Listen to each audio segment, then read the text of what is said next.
Bismillahirrahmanirrahim.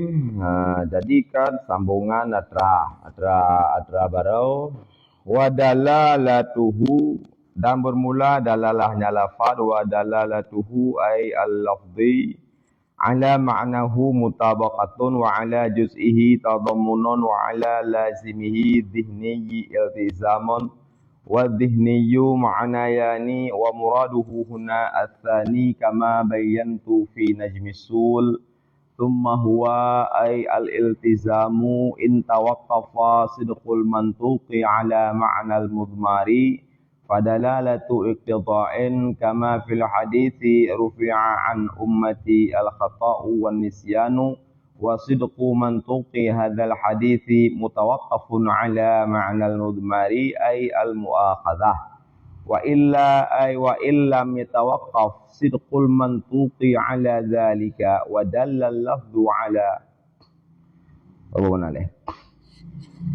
wa dalalatuhu, dan bermula dalalahnya lafaz di atas maknanya lafaz itu mutabaqah, dan di atas juzuknya makna itu tadammun, dan di atas lazimnya makna itu iltizamun.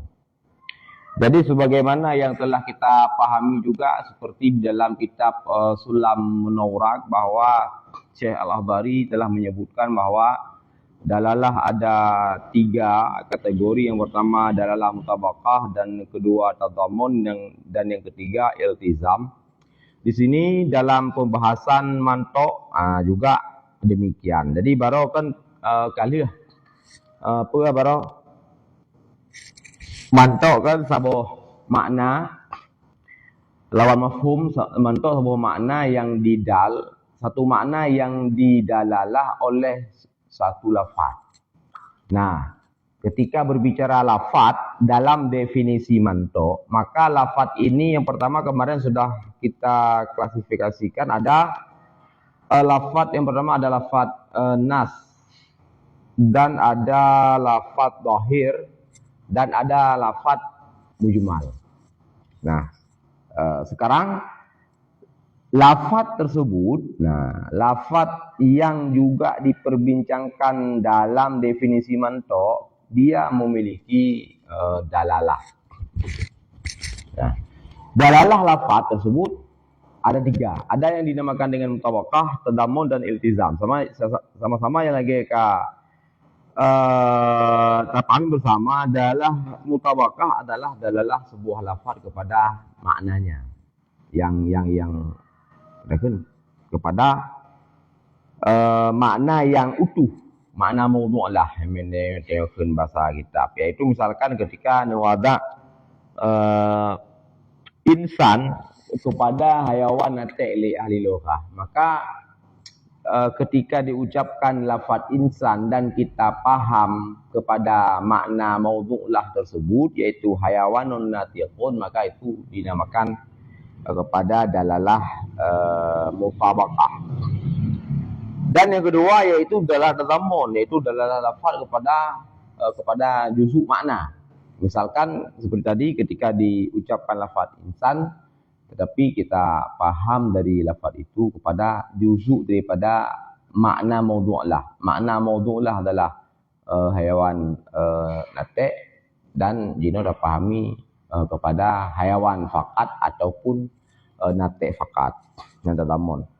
Oleh yang kedua yaitu dalalah iltizam. Iltizam yaitu dalalah lafaz guna kepada satu makna yang maknanya bukan makna maudhu'lah lagi mutabaqah, dan juga maknanya bukan juzuk daripada maudhu'lah lagi tadamun, tetapi maknanya adalah makna yang lazim dari makna maudhu'lah. Dan iltizamnya simpel seperti demikian. Kalau mutabaqah adalah dalalah kepada makna maudhu'lah, tadamun adalah dalalah kepada juzuk makna maudhu'lah, iltizam adalah bukan makna maudhu'lah, bukan makna juzuk dari maudhu'lah, tetapi makna lain yang namun makna lain tersebut lazim daripada makna maudhu'lah. Jadi makna lain cuman lazim. Atrai yang adam infikak tidak bisa terlepas dari makna maudhu'lah iltizam. Di dalam matan Najmul Usul disebutkan dikait lazim dihni. Awa'ala lazimihi ad-dihniyi. Lazim yang dihni, kait dihni. Apa makna dihni? Wa dihniyu makna yani wa muraduhu huna asani kama bayyantu fi najmisul. Dan bermula dihni itu ada dua makna, dan bermula maksudnya dihni di sini itu makna yang kedua. Sebagaimana bayyantu yang di rumah bisa memperbaiki tulisan di halaman 26 bagi yang memiliki kitab Najmul Usul, tepat di halaman 26, yaitu di paling sudut paling bawah. Sudut paling bawah bayyantu. Nah, ini. Sudut paling bawah itu yang benar bayyantu, bukan bana itu, cuman ketukar tempat nun ditulis ya bayyantu, aku nyatakan mananya. Nah, kama bayyantu fi najmisul, sebagaimana barang yang sudah aku nyatakan dalam kitab Najmisul. Kitab Najmisul adalah syarahan terhadap matan Lubbul Usul Syekh Zakaria Al-Ansari. Nah, di situ telah kita sampaikan makna yang kedua yang dimaksudkan dari kata ad-dihni yang menjadi kait bagi lazim. Sebelum kita paparkan, ada dua makna ad-dihni yang dimaksudkan di sini. Ada dua makna ad-dihni, dan yang dimaksudkan di sini adalah makna yang kedua. Sebelumnya perlu kita jelaskan bahwa para usuliyun dalam kitab-kitab mereka ada sedikit perbedaan pandangan. Ada sedikit khilafiyah. Artinya, apakah kait dihni itu perlu ataupun tidak? Kait dihni pernah perle puhan. Artinya mewak surah berarti hana perle, berarti ketika kaitnya kan masalah. Kemudian orang perle ya perle kait. Jadi usuliyun berbeda. Di antaranya yang nak kait dihni adalah iltizam dalam usul fikih, dalam mantek sih tak pahami yang secara lumrah ya kait dihni kan apa lambit sulam yang dalalatul lafzi ala ma wafaqah yad'unahu dilalatal mutabaqah wa juz'ihi tadamunan wa malazim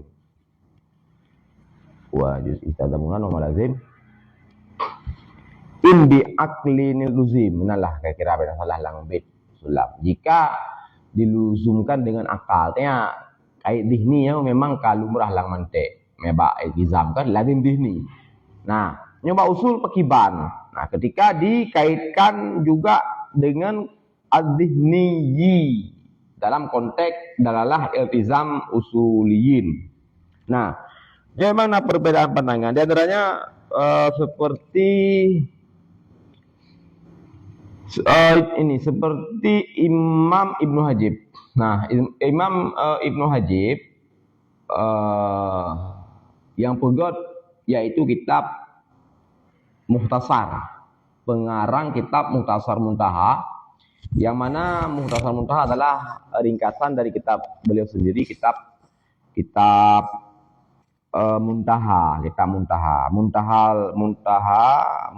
yang mana Muntaha lah ringkasan dari kitab gurunya Imam Amidi, kitab Ihkam fi Usulil Ahkam. Nah, Imam Ibnu Hajib yang perlu kita pegang bahwa beliau mempermasalahkan. Jadi masalah beliau permasalahkan urung-urung yang kait dihni. Yang kait dihni adalah iltizam. Wate membahas dasar dari dalalah iqtidha, ima, isyarah. Itu kan lebohnya daripada dalalah iltizam. Iltizam adalah bagian daripada mantuk. Nah, ketika usuliyun yang membahas iltizam terkait dengan lazim dihni, bagi Ibnu Hajib yang bermasalah. Artinya bagi beliau apa yang kait dihni. Jadi urung-urung yang kait dihni bagi beliau daif. Ibarat mereka kita beliau kun urung yang nak kait dihni, Imam Ibnu Hajib mengatakan wakila. Menunjukkan kelemahan ataupun ya pendapat yang tidak bisa dipegang lah, kira-kira demikian. Nah, karena bagi beliau kait dihninya adalah konsep dalalah iltizam dalam fan manatiqah, dalam fan mantiq, bukan dalam usul.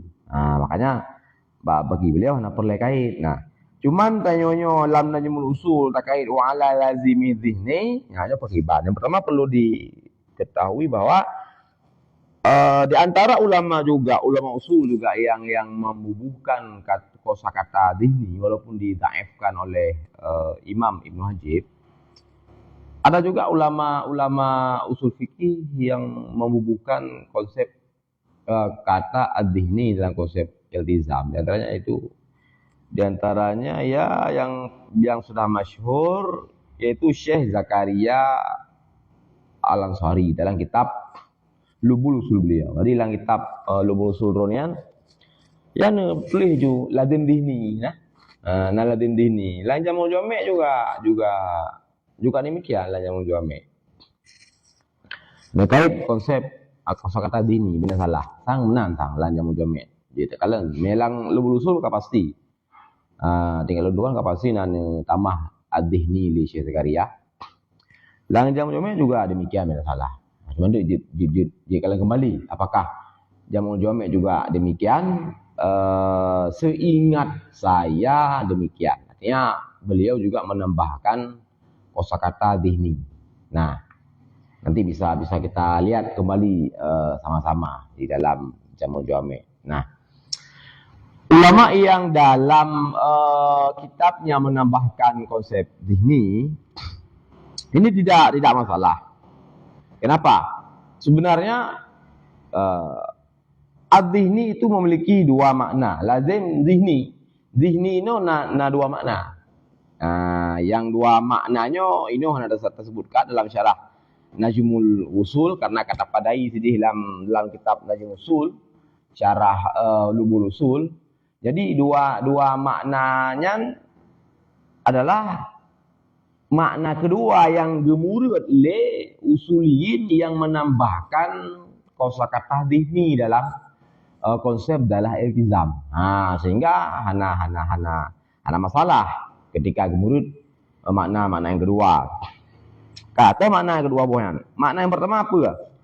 Makna yang pertama lazim dhihni makna pertama adalah seperti yang sudah familiar dalam fan manatiqah, dalam fan mantiq, bahwa ma yalzamu tasawuru mazumihi tasawuruh.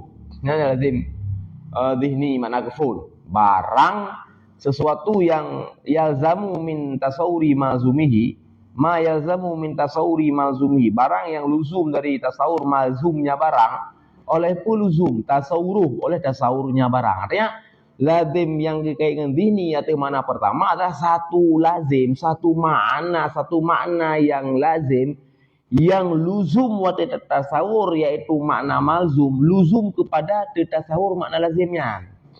Artinya otomatis begitu makna lazim tersebut masuk dalam zihin seseorang, maka otomatis detik itu juga masuk makna lazim tanpa bisa dihindari. Begitu zihin seseorang masuk makna malzum, maka di detik itu juga zihin tersebut masuk makna lazim. Jadi menan tasawur makna malzum, menan juga tasawur makna lazim. Menan teidrak makna malzum, menan teidrak makna lazim.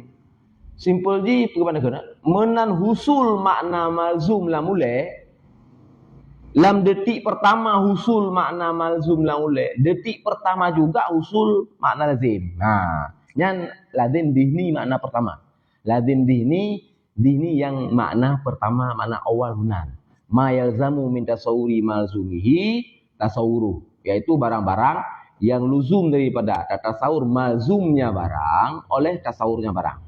Nah, misalkan contoh lagi beras tadi, yaitu buta. Karena buta lazim kepada tabligh-nya termasuk dalam lazim dihni yang mana kefunnya, mana yang masyhur dalam elemente ma yalzamu min tasawuri malzumihi tasawuru.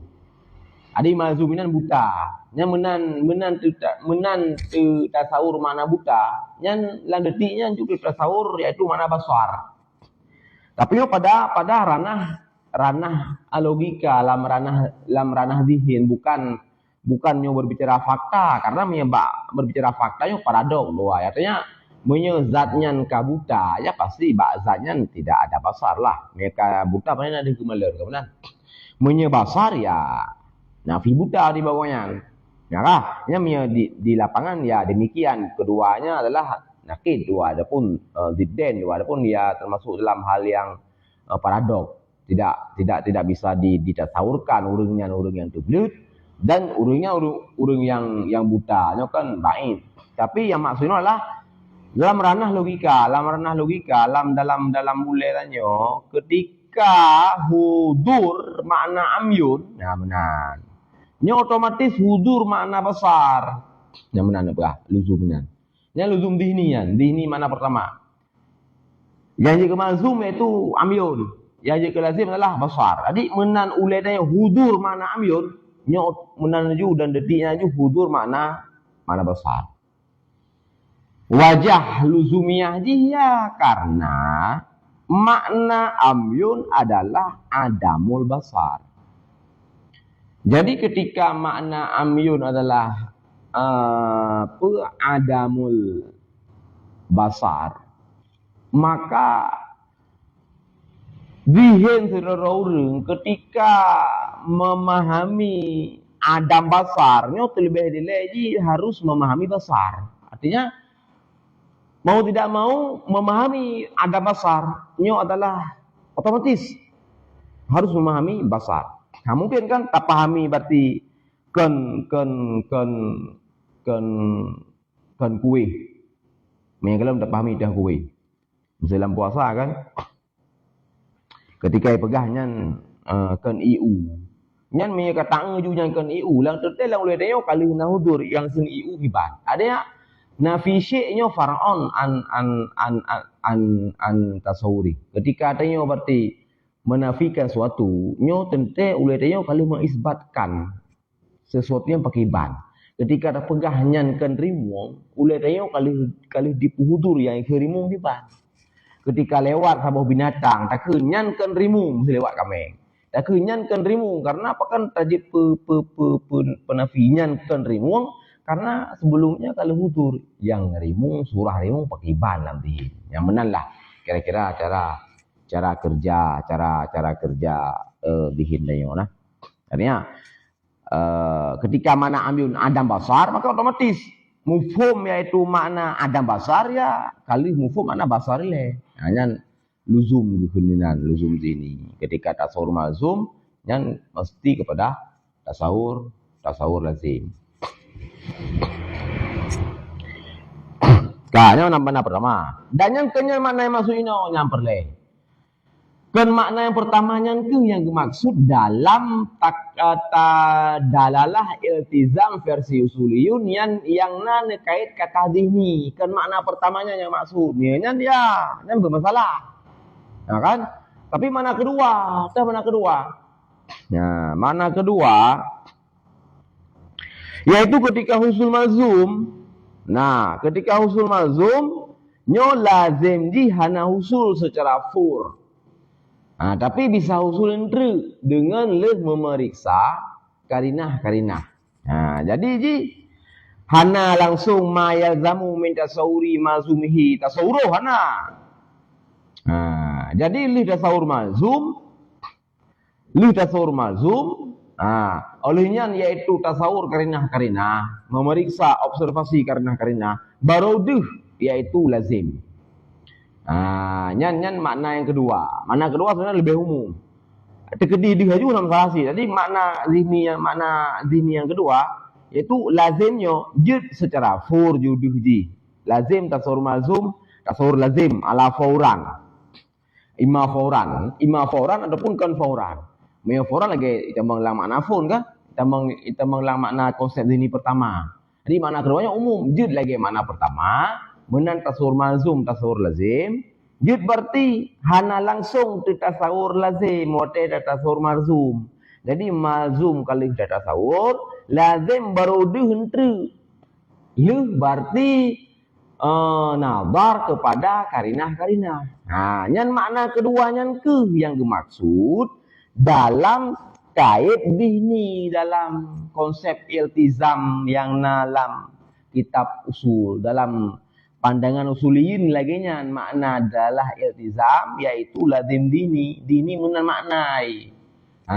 Jadi jid fauran, jid hana fauran luzum lazimnya, luzum makna lazim jid hana fauran, jid ente luzum ji dengan li nazar kepada karinah-karinah, li nazar kepada karinah-karinah. Dannya masuk, bertanya masuk kan masalah.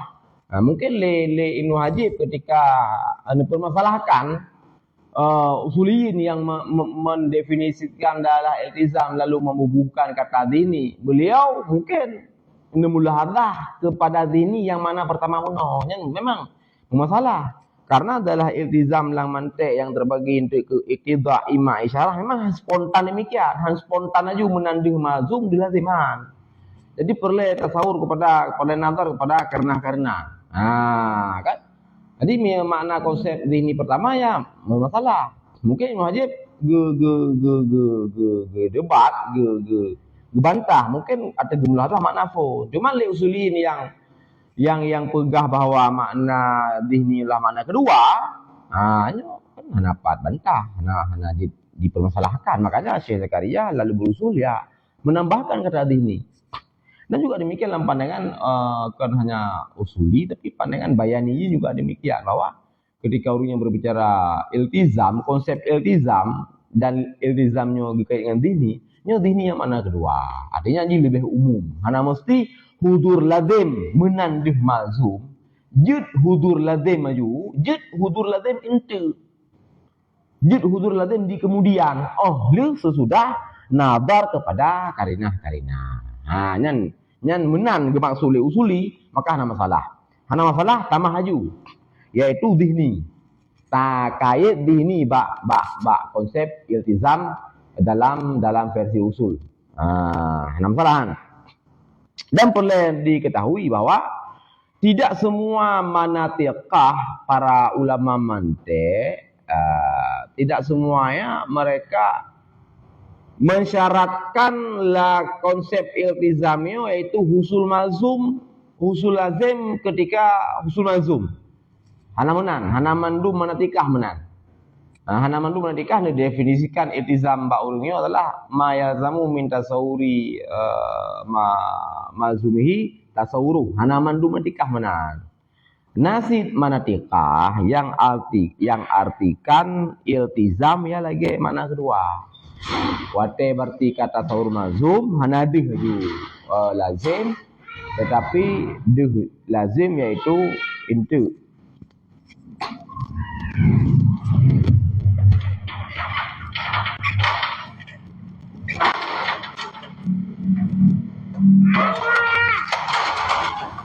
Hai bang, kali aku pudah mak dia mai rumah anu hai mak. Mana mak? Kalau pudah. Mana mak? Halo. Mau ni.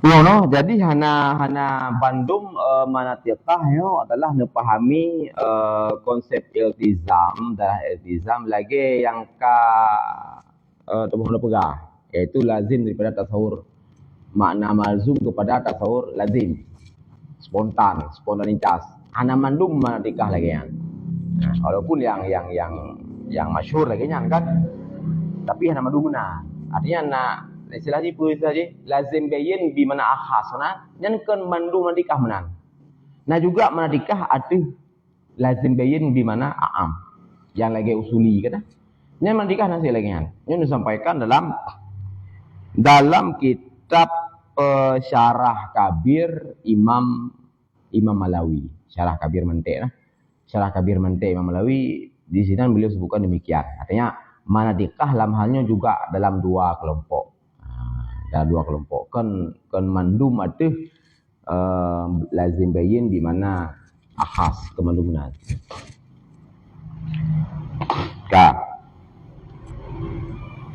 Summa huwa ay al-iltizamu in tawaqqafa sidqul mantuqi ala ma'nal mudmari fadalalatuhu iqtida'un. Kemudian bermula dianya iltizam jika tawakuflah betul mantuk di atas makna mudmar. Nisya maka bermula demikian itu adalah iktida. Nah, jadi ini adalah taksim dari iltizam. Jadi pada depa mantuk satu makna yang didalil satu lafaz. Jadi lafaznya berarti nas, zahir, mawal kan. Mujmal macam olehnya lafaznya dalalah di nalai yang mutabaqah tadamun iltizam dan iltizamnya nu bagi lo nya pembagian iltizam ni no jadi pembagian iltizamnya yang pertama itu iktidha iaitu tawakuf butuh mantuk di atas makna mudmar nya kun iktidha berarti adalah iktidha lah kan bagian daripada mafhum ini yang perlu diperhatikan perlu dicatat bahwa dalalah iktidha bukan bagian dari mafhum tetapi bagian daripada mantuk. Kama fil hadisi sebagaimana yang dalam hadis rufi'a an ummati khata' wa nisyan dirafakkan daripada umatku akan salah dan lupa. Wasidqu mantuqi hadzal hadis dan bermula benar mantuk ini hadis itu tawakuf di atas makna yang mudmar, makna tesom. Artinya muakhazah, siksaan. Nah, jadi mantuk hadis urfi'a an ummati khata' wa nisyan nya adalah salah. Mantuk hadis apa dekun ya tekstual. Allah garafa nisyan, garafa khata' dari Rasulullah. Nya paradok dengan di lapangan. Di lapangan bahwa hana nerafa nisyan dan juga di lapangan hana nerafa yaitu hana nerafa kata di lapangan. Maka karena Rasulullah sebagaimana yang katanya Rasulullah yang katanya ketahui bahwa hana berbicara yang sulit, nah maka hadis rufi'a an ummatinya tidak boleh dipahami secara tekstual. Ada makna yang tersirat. Nah, nyoku yang dibahas dalam dalalah iktidha. Tawakuf butui mantuk di atas makna mudmar dan makna mudmarnya yang dimaksud li pengucap teks. Jadi Nabi teguhun rufi'a an ummati khata' wa nisyan. Memang yang dikasai adalah satu makna yang tersirat. Nah, dan teknya baru betul ketika tak gali makna yang tersiratnya. Nah, dan inilah tugas mujtahid. Maka negali le para mujtahid bahwa makna yang tersominan, yang mudmar, yang tersirat ini adalah muakhazah. Jadi yang dikenai ipai rufi'ah pada dasarnya bukan khata, bukan nisyan. Itu menjadi mudhaf ilaih. Tetapi naifahnya adalah muakhazah. Muakhazatul khata dan muakhazah nisyan. Jadi yang diangkat, yang marfu adalah muakhazah. Mu'akhazah yaumul akhirah yang disebabkan khata' fi dunia. Mu'akhazah yaumul akhirah yang disebabkan nisyan fi dunia. Nisyan atiku nisyan ketika meninggalkan makmurat ataupun nisyan ketika melakukan manhiyat. Dalam konsep dasar syariat, meninggalkan makmurat yang bersifat wajib kan dosa. Melakukan manhiyat yang bersifat haram kan juga dosa. Nah, di ketika Rasul mengatakan rufi'a an ummati khata' wa nisyan dan maksud di situ adalah muakhazahnya yang dirafa', maka meninggalkan makmurat. Meninggalkan makmurat tetapi dalam kondisi nisyan ini tidak berdosa. Melakukan manhiyat dalam kondisi nisyan ini juga tidak berdosa. Yang benar maksud hadis tersebut.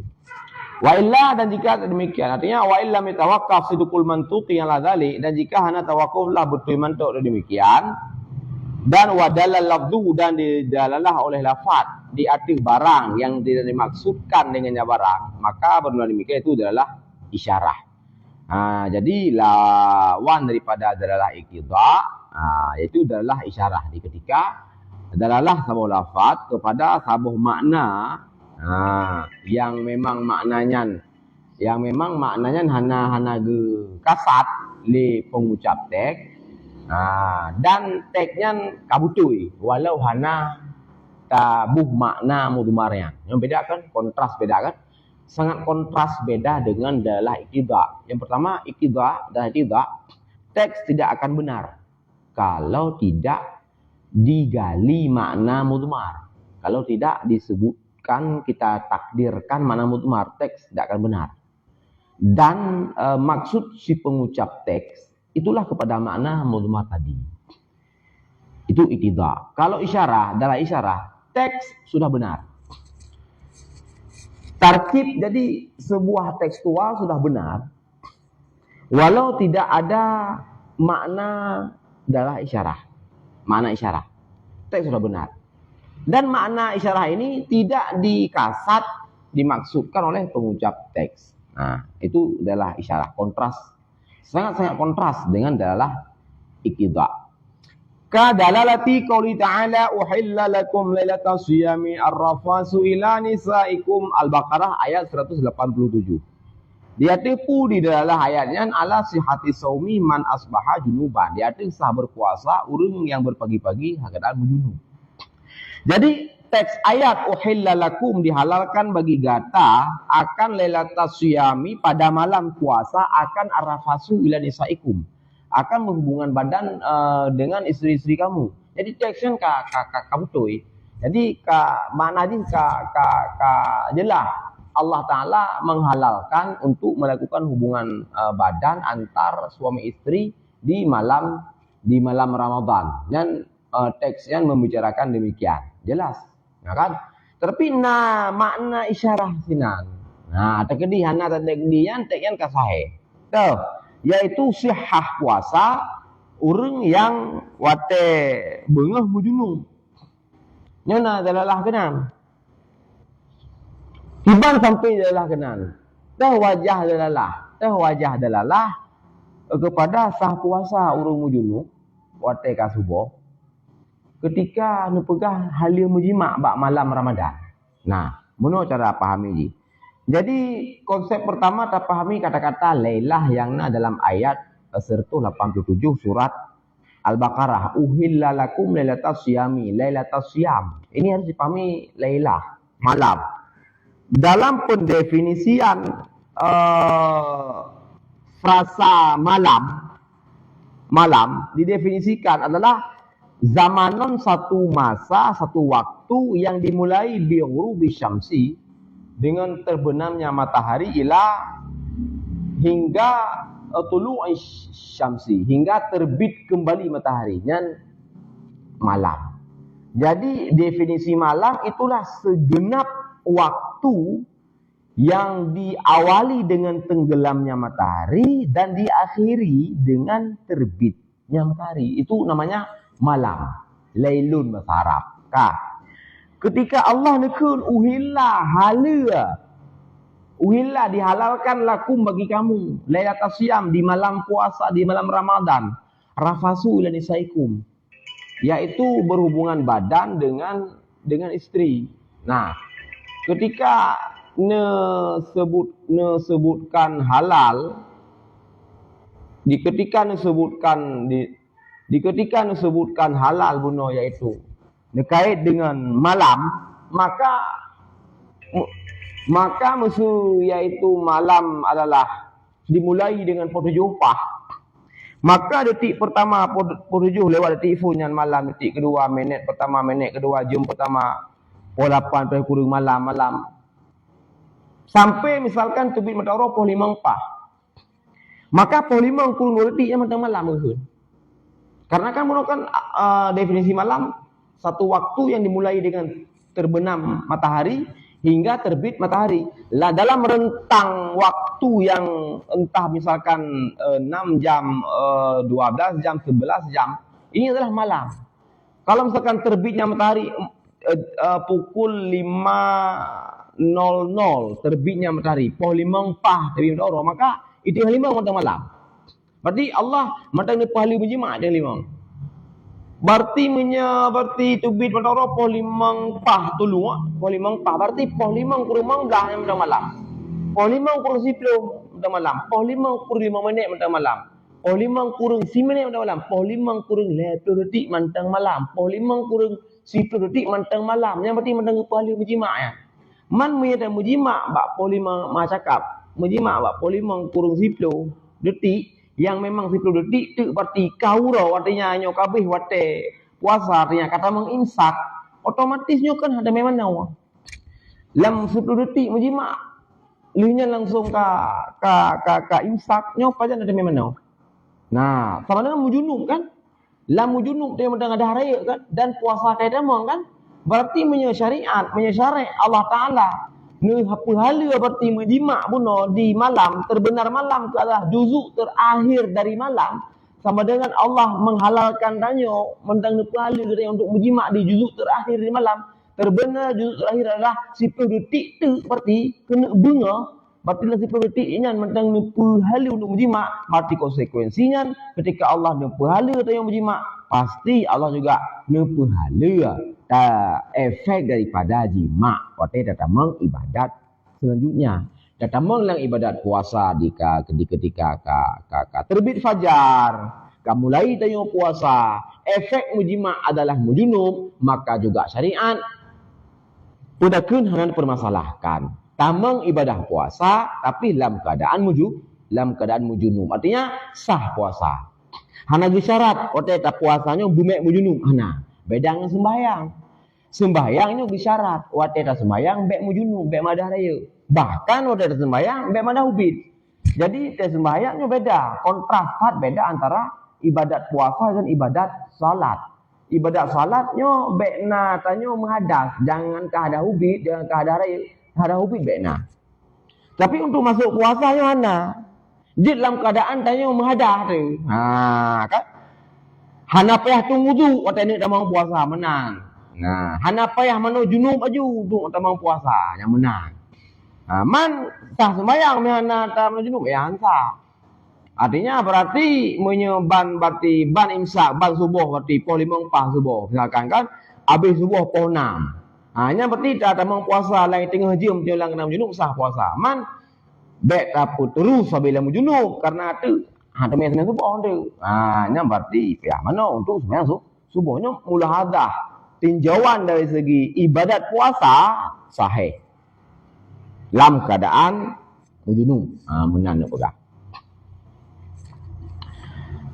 wahwanya adalah imak hana ke tunggu ini hana dari dalam matan Najmul Usul tidak kita sebutkan dalalah imak karena hanya untuk nauku bak masalikul illah masalikul illah Wa ay al-lafdu imma al-mufradu ka Zaidin aw al-murakkabu nahu Zaidun kaimun. Wa ay al-lafdu imma kulliyun kal asadi aw juz'iyun ka Zaidin. Dan bermula dianya artinya lafaz lam itu lafaz yang dalam definisi mantuk bagi dua. Lafaz yang dalam definisi mantuk lam adalah imam mufrad, ada lafaz mufrad lagi Zaid ataupun murakkab lagi Zaidun kaim. Dan bermula dia lafaz lam, lafaz yang dalam mantuk lam adalah imma kulli, adalah lafaz kulli lagi asad ataupun lafaz juz'i lagi Zaid. Sebenarnya ini adalah kullinya adalah sebenarnya ke nama lafaz tetapi nama makna. Hanya lafaz kulli sebenarnya. Yang adalah makna kulli dan makna juz'i. Cuman ya istimal urfi ya masalah. Bukan dengan lafaz kulli. Yang pada hakikat adalah bukan lafaznya yang kulli, tetapi maknanya yang kulli. Nah, wa yu'rafu dzalika dan dimarifahkan akan demikian yaitu juz'ikah ataupun kullikah bi ma'rifatil maudhu'lah dengan tamarifah maudhu'lah. Maudhu'lah yang tu mana yang gagu ada kan. Jadi ada punya lafaz kulli kan makna ande. Juz'i makna ande kan. Wal wad'u dan bermula wada' putra teman. Wal wad'u ja'alul lafzi dalilal makna. Dan bermula wada' itu menjadikan sebuah lafaz akan yang dalil kepada makna. Wada' adalah memproduksi lafaz yang memiliki satu makna. Nya wada'. Jadi puji sebuah lafaz iaitu kepada satu makna. Wa dan bermula dianya wada' itu min sifatil wada', bagian daripada sifatnya si wada'. Jadi wada' memiliki satu tugas, satu sifat yaitu ja'lul lafzi dalilal makna. Bi khilafil hamal, dengan sebalik hamal, wa huwa min sifatis sami. Dan bermula dianya hamal itu bagian daripada sifat sami. Kan? Jadinya boleh depan na lebohnya derajat, ada wada', ada istimal, ada hamal. Ini perlu dipahami. Wada', istimal, hamal. Wada' adalah sifat wada'. Orang yang pegat lafaz ke sebuah makna. Lagi pabrik, pegat baje untuk pakai kuring kah? Jadi wada' nyambut ke wada' lafaz iaitu yang ke makna kah? Olehnya datang mutakalim, konsumen datang mutakalim. Tugas mutakalim adalah istimal lafaz benar yang kali diproduksi lewat menggunakan lafaz. Ketika diistimal berarti ala makna yang kadiwada' lewat makanya istimal hakikat. Di ketika diwada' atau makna yang mukhalafah dengan wada' makanya lah istimal majaz dengan segenap syarat-syarat. Nah, yang kedua derajat kedua hamal. Hamal adalah sifat mutakalim, sifat sami. Ketika dia mendengar kalam yang keluar dari mulut mutakalim, maka Pak Sami nak disebut hamal. Hamal adalah i'tikad si Sami terhadap maksud si mutakalim dalam menggunakan lafaz. Wal wada' karena bunuh adalah wada' adalah sifat wada' sormanyan imma ahlul lughat ataupun syara' ataupun uruf. Jadi wada' nak pabrik nak leboh. Pabrik lafaz yang pegang-pegang lafaz ke satu makna nya nak na ahlu lughat, na ahlu syara', na ahlu uruf. Maka fawadhifatus sami, maka bermula tugas si pendengar. Iza sama'a, apabila mendengar ia akan sebuah lafaz, niscaya hamalahu dihamaliya. Akan lafaz dia itu uruf mukhatib. Nah, nyo lah jenjang pertama dalam hierarki dalam memahami satu kalam dari sudut pandang pendengar. Nah, nyo hierarki dalam terpahami kalam dalam sudut pandang pendengar. Nah, harus dipahami kalam lagi uruf pengucap kalam. Nah, misalkanlah yang penggahabannya adalah urung pertanian misalkan. Yang maka dengan penggahabannya harus tak utamakannya tak dekatkan pemikiran dengan makna-makna pertanian. Yang penggahaban adalah urung perikanan. Makanya harus kita dengar kalamnya harus tak dekatkan pikiran dengan yaitu makna-makna lam hal perikanan. Benalah kira-kira ini. Yang penggahaban adalah tasawuf sufi yang penggahaban. Makanya harus tak pahami itu pendekatan makna lagi uruf sufi misalkan niku menawa. Misalkan nyo lam ranah sufi ketika niki dengan misalkan dengan syarat-syarat demikian, misalkan kuliah sufi, dia akan mencapai derajat arif billah. Nah kan, ini harus terpahami konsep arif, yaitu ma'rifah billah. Harus terpahami konsep ma'rifah billah, konsep ma'rifah lam ranah kesufian, lam ranah sufi. Beta pahami konsep ma'rifah lam ranah tauhid. Hanya kontras bedanya ma'rifah lam versi tauhid dengan ma'rifah lam ranah sufi. Kontras beda jadi ma'rifah lam ranah tauhid ini adalah penekanan kepada mandum umum manusia. Ma'rifah lam ranah tauhid, ya kan, yaitu ketika mengerti yaitu sifat yang wajib bagi Allah, yang mustahil, lengkap dengan dalil ijmalika tafsilika, hanya ma'rifah keun arif keun lam ranah tauhid.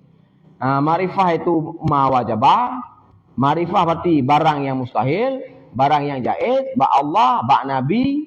Ma'rifah hadranya mendum dengan segenap dalil ijmali ataupun tafsili lebih pahala.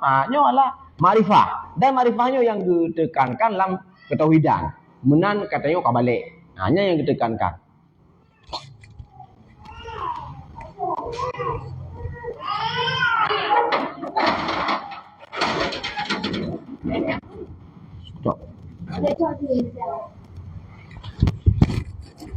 Apa itu?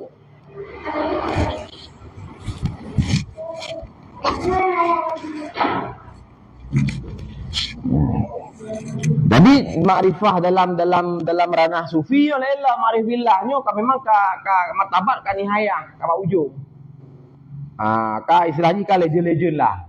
Artinya para solihin, siddiqin, urung yang ka yang katri mujahadah, yang kagliati, yang katong Allah. Nyanlah yang arif billah dalam ranah kesufian. Artinya konsep ma'rifah dalam ranah sufinya kontras dengan kontrasat. Beda dengan yaitu ma'rifah dalam ranah tauhid. Artinya istilah sabo-sabo fan nyobek ta campur lawo.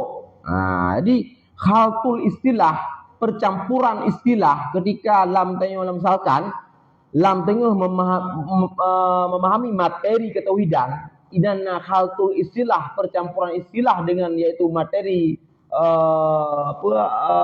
misalkan tasawuf, inilah satu hal yang membuat cacat logika berpikir. Menasih dalam hal lain kan, menasih dalam hal lain lagi tengah pegang misalkan urung pertanian pegang apa, hanya harus pahami dalam konsep pertanian, beda pahami dalam konsep perikanan dia, hanya ka beda kan. Nah, benalah maksud daripada tugas same ketika mendengar satu lafaz nyo payah dihamal yaitu huruf mukhatib. Kan. Maka dihamalkan akan kitab syarak diatur mana syar'i. Maka baru mana urfi, fal lughawi, maka dulu baru mana lughawi. Ya nyolah hierarki dalam memahami kalam oleh seorang pendengar. Ketika misalkan nyolah kalam syari'an, kalam daripada syarak, maka tugas same adalah nyo harus yang pertama ialah hierarki pun tahamal lagi makna syar'i.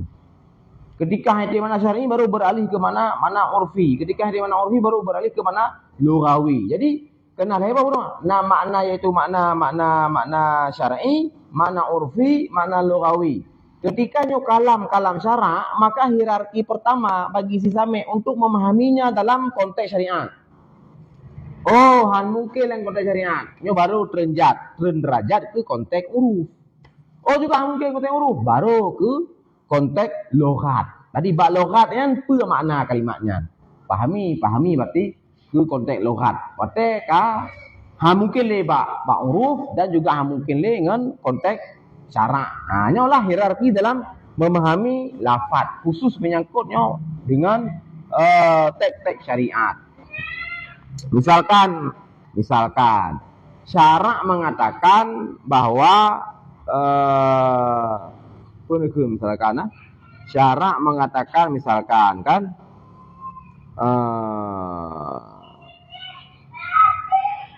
misalkan itu syarak mono misalkan manusia akan terpetunjuk jika dia menuntut ilmu. Nyo ketika yang ucapnya misalkan adalah syara, maka harus pahami ilmu syara. Nah, beda pahami ini berarti ilmu fikih. Beda pahami ini lah ilmu judi. Nah, benar. Karenanya lah yang ucapnya misalkan syara, maka harus pahami lah konteks syariat. Nah, benar lah hierarki dalam pemahaman. Nah, karena yuhmalu khitabu syara' ala makna syar'i fal urfi fal lughawi. Nah, wa fil ghaisil hame tanukil bacu atalang kitab ghaisul hame taqdimul urfi ala lughawi, bermula mendahulukan makna urfi di atas makna lughawi, yukhalifuhu qaulul fuqaha, itu mukhalafah akannya demikian takdim oleh kaul fuqaha. Kaul fuqaha mala haddalahu fil lughat wala fi syara' yurja'u fi ilal uruf, itu dikembalikan barang-barang yang hana had baginya barang bak lughat, hana juga had bak syara', maka yurja'u fi ilal uruf, nyo kepada uruf, nyo kan fuqaha kan, nyo kan ka munafah secara lahir kan, dua boh hierarkinya kan munafah.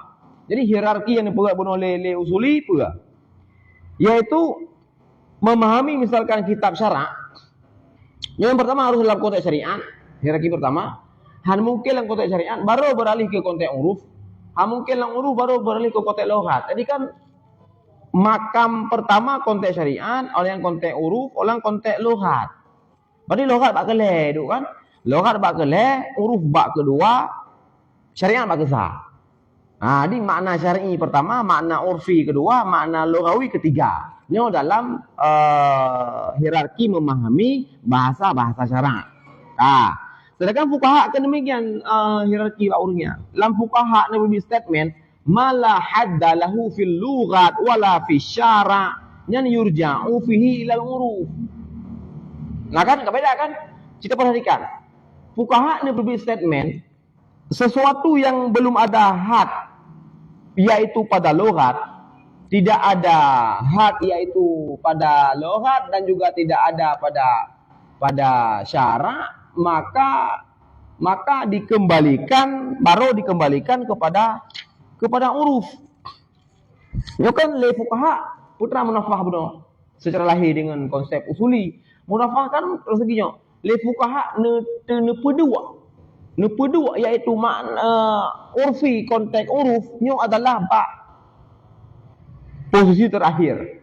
Ketika berarti malah hadalahu fil lughat wala fi syara' baru uruf beriklah.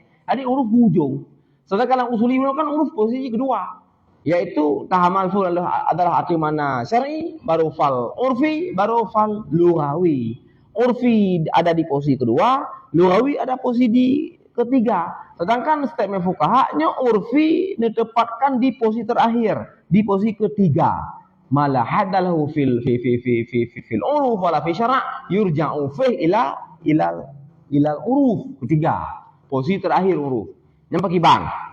Nah, wa jama'a subkiyu bainahuma, dan digabung oleh subki antara keduanya. Datanglah Imam Subki untuk melakukan jam'u pada dua statement tersebut, statement usuli dan statement fuqaha, yang pada lahiriah terlihat paradoks, tapi pada hakikat tidak ada paradoks. Pakai banjarahan paradoks bi anna murad al usuliyin, dengan sungguh maksud usuliyin itu apabila ta'arud maknanya. Ta'arud yaitu maknanya satu khitab pada uruf dan maknanya khitab pada lughat. Dengan makna usuliyin. Jadi usuliyin memposisikan yaitu konteks urfi di nomor 2, memposisikan konteks urfi di nomor ketiga, konteks lughawi di nomor ketiga. Ini adalah ketika ta'arud dua maknanya.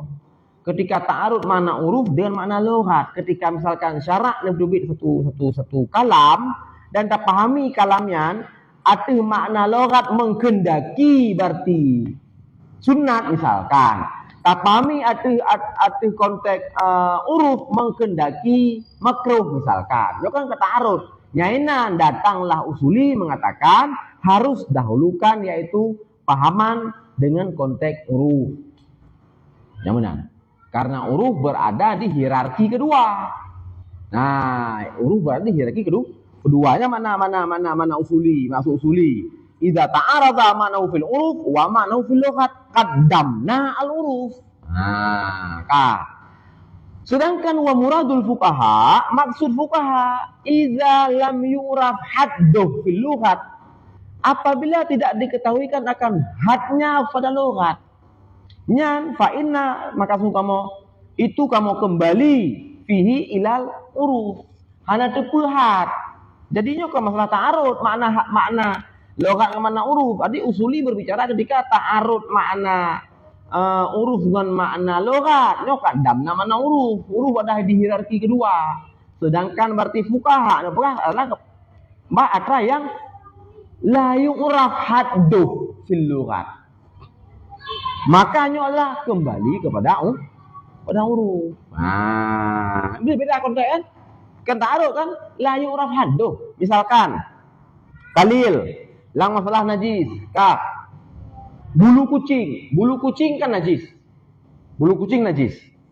Nah, di dalam kitab fikih disebutkan bahwa ketika bulu kucing sedikit maka itu najis tapi dimaafkan. Artinya ketika ada bulu kucing di pakaian maka boleh kita sholat. Tetapi dalam konteks bulu kucing itu kalil, sedikit, dimaafkan. Nah, dalam mendefinisikan sedikit itu bagaimana? Apakah misalkan setengah kilo bulu kucing sedikit ataupun 1 on? Apakah demikian sedikit ataupun bagaimana konsep sedikit? Nah, di sini fuqaha melihat cara tidak memberikan satu pegangan khusus dalam memahami sedikit bulu kucing. Dan juga lughat tidak memberikan satu barometer khusus dalam memahami kalil sedikit bulu kucing itu bagaimana, tidak. Nah, ini maksudnya lam yu'raf hadduh fil lughat wala fil syara'.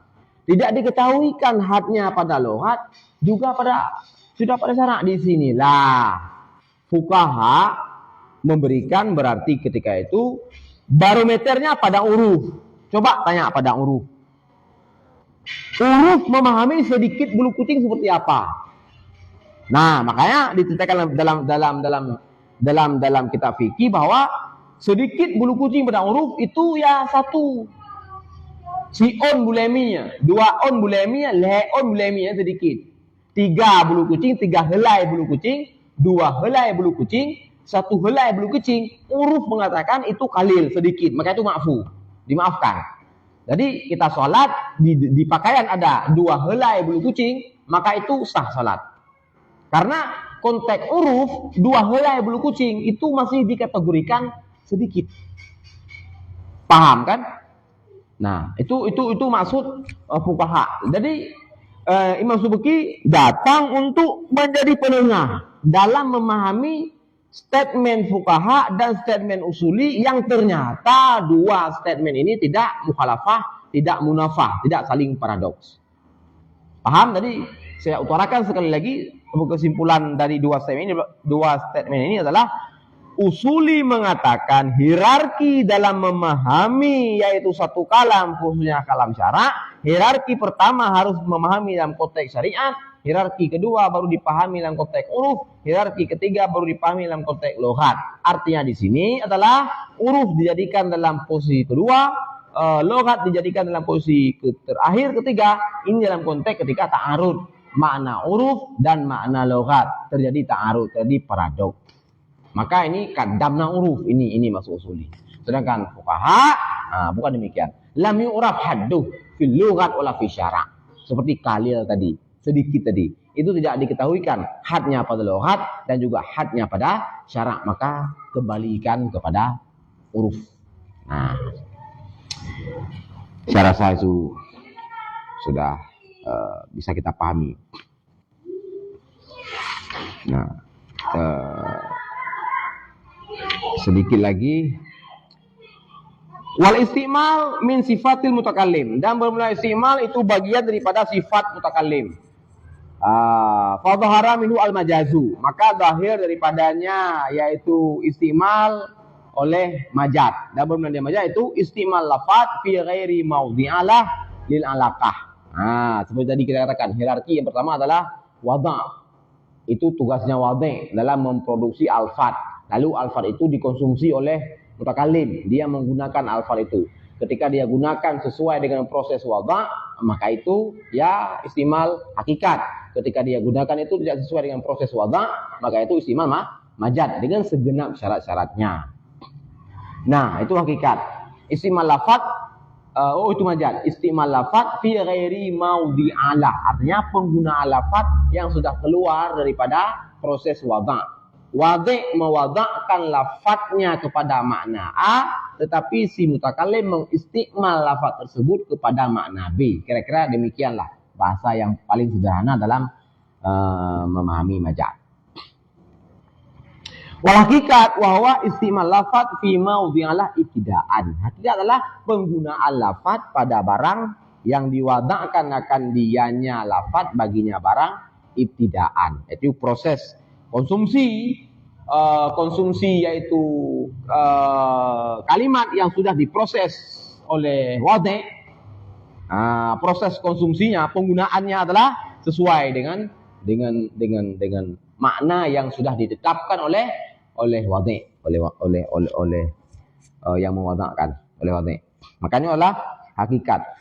Ino perle langannya mulusul pakan dah pilih kata ibtidaan. Istimal lafaz fi mawdi'alah ibtidaan. Pakan dah pilih kata ibtidaan kan kata awalannya perle diketahui bahwa awalan digunakan oleh Syekh Zakaria dalam kitab beliau Lubul Usul awalan. Ibtidaan digunakan oleh Jamul Jawami' Imam Subuki. Nah, nanya melusul kita lebih cenderung melun kepada konsep Jamul Jawami' dalam hal ini, yaitu kita menggunakan ibtidaan, bukan tanpa alasan. Sebenarnya Ghayatul Usul Imam Zakaria Ansari beliau menggunakan awalan. Beliau dalam hal ini adalah tidak mengikuti konsep Jamul Jawami', tetapi beliau mengikuti itu konsep Ibnu Hajib, pengarang Mukhtasar yang telah disyarah oleh Imam Subuki juga, Raf'ul Hajib. Nah, itu Imam Ibnu Hajib menggunakan kata-kata awalan. Lalu Imam Subuki ketika membuat satu matan yang bernama Jamul Jawami', beliau meninggalkan kata-kata awalan. Beliau bubuhkan kata ibtidaan. Nah, datang kemudian itu Syekh Zakaria mengambil kembali kata awalan. Yang awal dahulunya digagaskan oleh Ibnu Hajib, tidak diterima oleh Jamul Jawami', lalu datang Syekh Zakaria mengambil lagi. Nah, kasih mama. Kami mau pergi. Ya.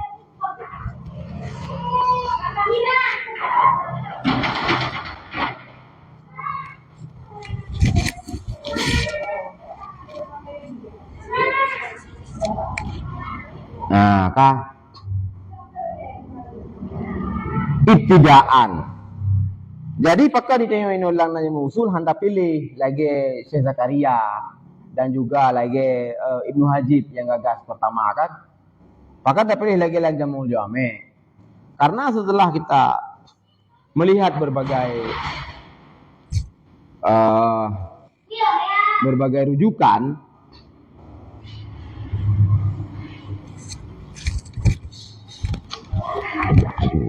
Mak. Rumah sakit. Bilang apa? Bilang mama begitu, saya nanti begitu.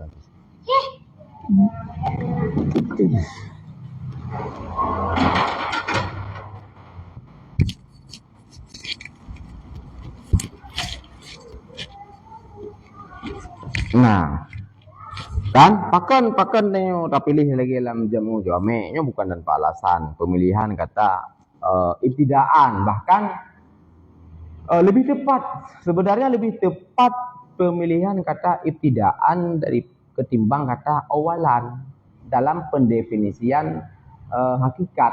Nah, ini perlu dicatat bahwa ketika didefinisikan tadi hakikat, istimal lafaz fi maudhi'alah ibtidaan ini lebih tepat. Kenapa? Karena adalah yang pertama, ibtidaan beda dengan awalan dari segi ibtidaan adalah dalam bahasa Arab nyohana lazim kepada sanian. Ibtidaan nyohana tentu lazim kepada sani ibtidaan. Berbeda dengan awalan. Nyo ketika diucapkan awalan, inyo adalah da yazimu sanian. Ketika takun yang pertama, nyo na yang kedua. Menang. Dalam bahasa Arab, awalan. Awalan misalkan kita terjemahkan yang pertama, nyo pasti na yang kedua. Nyo anu kepada ketika takun nyo anu yang pertama, nyo pasti na anu yang kedua. Moyahana hadakun yang pertama. Nah, nyan dalam bahasa Arab. Awalan yastazimu sanian. Ibtidaan nyohana yastazimu sanian. Ibtidaan yang tak terjemahkan dengan ya awal mula kan, permulaan. Nyohana yastazimu sanian ibtidaan nyohana. Nah, ketika demikian, takalanlah pada konsep hakikat. Hakikat apakah lazim ketika satu lafaz yang sudah ada kalau kita pakai secara hakikat, pukul lazim pada majaz. Pukul lazim setiap lafaznya yang kena hakikat lazim dan majaz. Nah, lazim. Hana lazim iaitu lafaz yang kena mana hakikat, nyo bermajaz. Hana lazim. Bahkan lafaz-lafaz yang beredar dalam setiap balad, setiap bahasa Arab, Aceh, Inggris, bahkan kebanyakan lafaz digunakan arti mana hakikat. Ya cuma ya persentase kecil lah yang lang bahasa tersebut dipakai ke bahasa majaz kalimatnya misalkan. Misalkan lagi tanya apa dimbo. Misalkan ya pedu ubu. Yang majaz kan karena yang pedu ubri lembu. Ramah santannya majaz kan karena yang ramah ke santan, yang ramah Cuman karena itu santan, kayak diberi upi dia ramah santan. Ini bar mayaul. Ini bar ke depan dia akan menghasilkan santan, maka ada ramah santan. Yang contoh bahasa majaz, penggunaan. Cuman kan dalam kosakata sedikit. Cukup banyak kosakata yang digunakan mantang ala hakikate. Dah hana lazim kan? Jadi secara logika hana lazim memang. Hana lazim yaitu ketika karena hakikat guna majaz hana lazim. Nah, maka hana lazim, maka dalam pendefinisian hakikat istimal lafaz fi maudhi'alah, pakailah kata ibtidaan, jangan menggunakan kata awalan.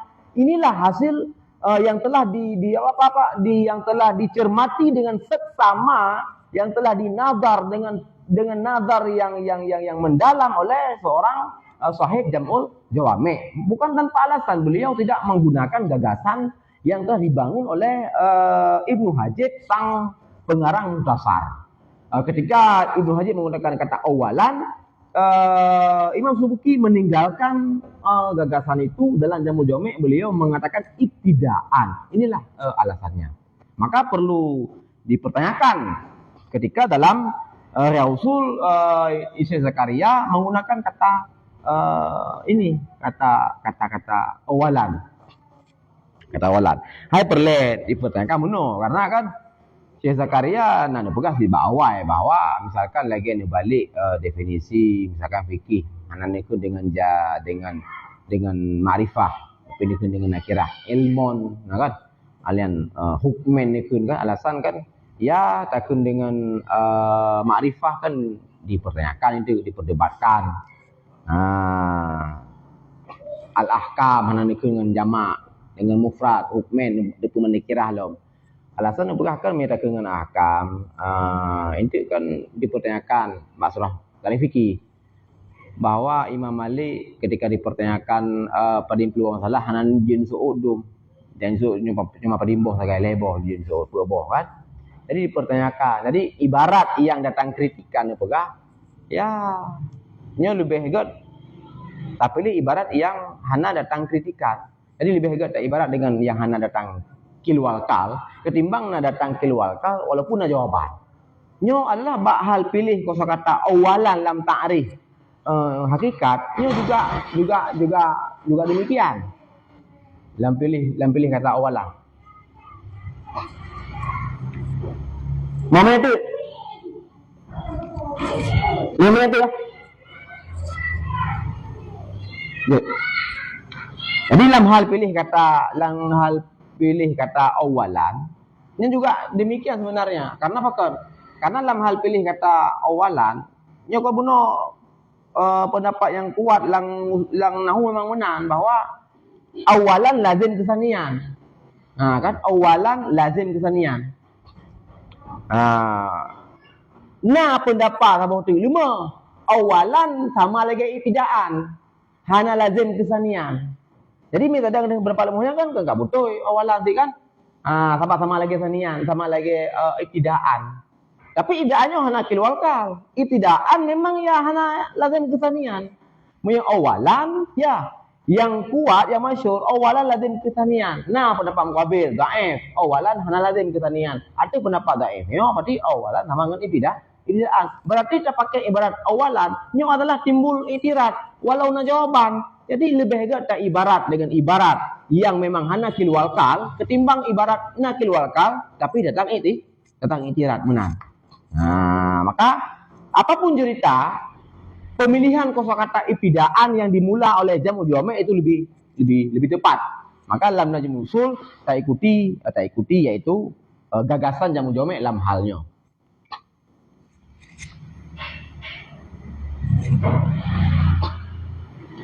Kak, walaupun syar'iyatan dan ada ianya berarti hakikat itu syar'iyah lagi salat bagi ibadah mahsusah dan urfiyah lagi fa'il bagi isim yang ma'ruf di sisi ulama nahwu dan juga ada hakikat lughawiyah lagi asad bagi hewan muftaris.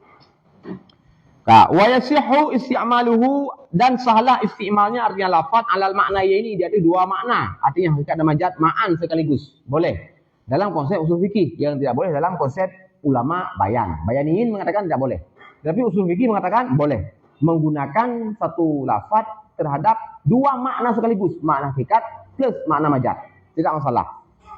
Waqad qala Syekhi Al-Hasan Al-Basri Al-Usuli dan sebutlah berkatalah guruku Al-Hasan Al-Basri Syekhi Al-Hasan Al-Basri Al-Usuli yang ma'ruf di Aceh dengan Abu Mudi. Beliau pernah mengatakan fi qaulin Nabi pada perkataan Rasulullah sallallahu alaihi wasallam, iqra'u Yasin ala mautakum. Kata beliau, kata Abu Mudi bahwa hadzal hadisu yustanbatu fihi ma'nal hakiki wa ma'nal majazi. Ini hadis, bermula ini hadis itu diistinbatkan padanya hadis akan makna hakiki dan makna majazi. Maka efeknya fatusannu qira'atu hadis surat, maka disunatkan akan membaca ini surat itu surat Yasin indal mayyit di sisi mayit. Waman hadarahul maut dan di sisi orang yang hampir menjadi mayit. Jadi sela-sela ya tengah-tengah kena sakratul maut. Nah, waqad bayantu hadza fi Najmul Ali. Dan sungguh telah aku nyatakan ini masalah dalam kitab Najmul Ali. Jadi tentang nyo masalah nyo tu waqad bayantu hadza tentang masalah hadis ikra'u Yasin nyo bisa tak pahami makna hakiki dan makna majazi sekaligus. Bahkan itu sudah ditekankan, sudah pernah dinyatakan oleh Syekh Al-Hasan Al-Basri Al-Usuli yaitu Abu Mudi guru kita bersama. Ini juga sudah saya utarakan dalam kitab Najmul Ali Hasyiah ala Syarah Mahalli yang mana itu adalah syarah tersebut syarah dari matan Minhaj Imam Nawawi. Nah, jadi dalam coba kita perhatikan bahasa Rasulullah dalam hadis ikra'u Yasin ala mautakum. Mauta kan jamak daripada mayit. Mayit pada hakikat adalah orang yang sudah mati, orang sudah meninggal. Itu hakikat mayit. Jadi kalau kita artikan hadis itu ala hakikatnya, maka Rasulullah memerintahkan baca Yasin kepada orang yang sudah meninggal. Tetapi kalau kita juga gali mana majaz, maka Rasulullah juga memerintahkan membaca Yasin kepada orang yang hampir meninggal. Tapi belum meninggal, orang yang sedang sakratul maut. Jadi ketika dalam konsep usul yasihu isti'mal lafaz ala maknanya ini hakikat wal majaz sekaligus, maka ketika kita terapkan dalam hadis ini menjadi makna bahwa Rasulullah memerintahkan kita untuk membaca Yasin indal mayit dan juga indaman yang hampir meninggal di sisi orang yang sedang sakratul maut. Dan ini ditegaskan oleh guru kita bersama Syekh Abu Budi. Ini luar biasa, menunjukkan artinya pemahaman beliau terhadap pola-pola pikir usuli, konsep-konsep usuli. Sedikit lagi, wa idza ta'arada. Nah, bisa nih kita padai, kita lanjut besok karena ini hampir buka. Sallallahu